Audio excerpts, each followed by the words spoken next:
સમાચારમાં આગળ વધીએ તો એએમસી પોતાની જ મિલકતોનો સર્વે હાથ ધરશે।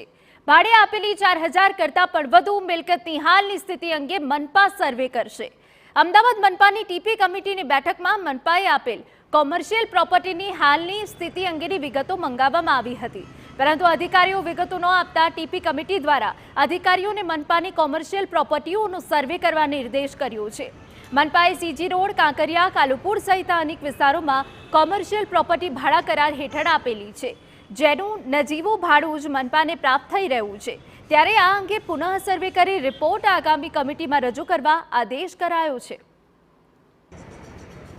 કોર્પોરેશનની 4000 જેટલી મિલકતો ભાડેથી આ કોમર્શિયલ મિલકતો ભાડે આપવામાં આવેલી છે। તેની લેટેસ્ટ સિચ્યુએશન એટલે લેટેસ્ટ શું કહેવાય પરિસ્થિતિની વિગતો માગી છે। કેટલી મિલકતનું ભાડું આવે છે, કેટલી મિલકતનું ભાડું આવતું નથી, કબજેદારમાં ફેરફાર થયો છે કે નહીં, શરત ભંગ કરવામાં આવ્યો છે કે નહીં, એવી વિવિધ પ્રકારની માહિતી માગેલી છે અને આગામી કમિટીમાં રજૂ કરવાનો આદેશ કરેલો છે।